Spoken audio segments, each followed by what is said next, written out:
Hello everyone, welcome to my channel Cooking for the Family. I'm Dyvonne and today I'm going to share with you my very quick and simple recipe for cherry cobbler. These are the ingredients that I'm going to be using. Are you ready? Let's get started. So first, in my large bowl I'm going to put a cup of sugar, 1 cup of flour, and then what I do is I take the flour and the sugar with my fork, and you want to go ahead and blend everything together just like that. Now this is my go-to cobbler recipe when I'm making my mixed berry cobbler, when I'm doing my fresh fruit cobblers. This is the one that I love to use. I also have a wonderful cherry crisp recipe, and in the description box below I'll put a link to that video as well. Next, I have 1 large egg, and my egg is at room temperature.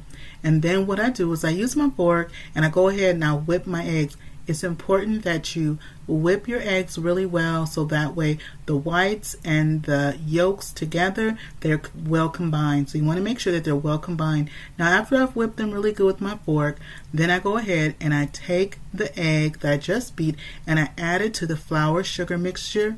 Then I'm going to use my spatula and I'm going to go ahead and fold and blend that beaten egg into the flour and the sugar just like that.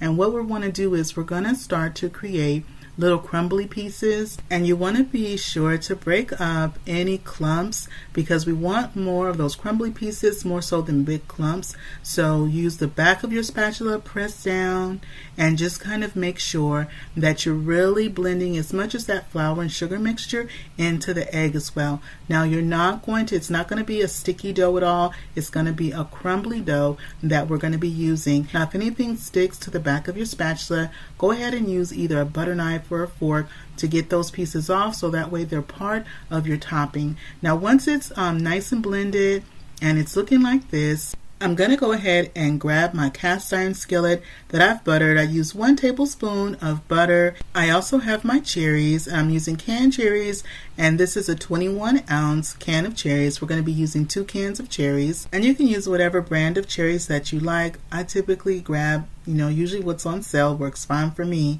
And so I'm going to put the 2 cans of cherries into my buttered cast iron skillet. Now if you don't have a cast iron skillet, you can also use a baking dish, a casserole dish as well. This one is an 8-inch, an 8.5-inch actually, cast iron skillet. These cans of cherries are really full to the top, and so I might have a little bit of spillage, and so what I'm going to do is I'm going to put a cookie sheet on the rack below as it's baking, just in case I get a little bit of like a spillage on the side. And so you can use a 9-inch or either a 10-inch, either one of those cast iron skillet, or either a casserole dish, whether it's a round one or a square one. Any of those is going to work fine for this recipe. And then I go ahead and I scoop up my topping and I sprinkle it all over around the sides, in the middle, and you're going to be using all of your cobbler topping. Now while I'm doing this, I have my oven is preheating on 375 degrees. Now if you are new to my channel, welcome in, and if you're a returner, welcome back. And I want to thank all my wonderful subscribers for their likes, their shares, their subscribes, their good vibe comments. I truly appreciate it.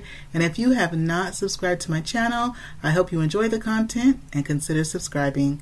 So once I have all my topping on, then I have 6 tablespoons of salted butter, and you want to use salted butter because the crust, the cobbler topping, does not have any salt in it, and so I like using the salted butter because it really is going to work well with the topping as well as our ingredients. And so I have my melted butter that I also let cool, so you want to have your melted butter that's cooled, and then I go ahead and I spoon it all over the top just like that, back and forth, spoon it all over the top. Now my cherry cobbler is going to bake in my oven at 375 for 35 to 45 minutes until it's nice, hot, and bubbly and beautiful golden brown on top. Well, our cobbler is out of the oven.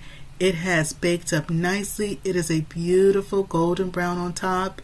I'm glad I put the cookie sheet on the bottom. I had a little bit of spillage on the side, and so that bottom cookie sheet caught that with no problem. And it smells so good and it looks so good. I let it cool for about 10 minutes, and now we're going to go ahead, and this topping, the cobbler crust, it just comes out, it's nice and it's like crispy, but it's like also soft underneath, and it's just, oh my goodness. And in the description box below, I will have a list of all the ingredients you need for your reference to make this wonderful cherry cobbler. And you can enjoy it just like this. You can serve it up with some nice fresh whipped cream. You can also use ice cream, and today I'm going to put some ice cream on ours. I went on and cleaned up our plate on the side. It looks so good. I'm going to put that scoop of ice cream right on top, just like that.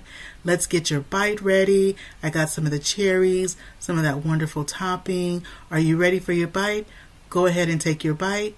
Now I'm going to take my bite and see how we did.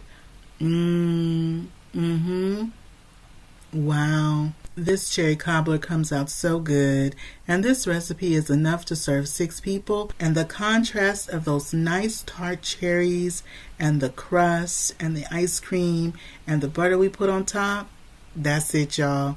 Well, that is it for me today. If you're not subscribed, I invite you to hit that subscribe button. If you like this video, don't forget to show it some love, give it a thumbs up, and click share. Share this video with a friend or family. Don't forget to click that notification bell so you can come back and visit me again in my kitchen.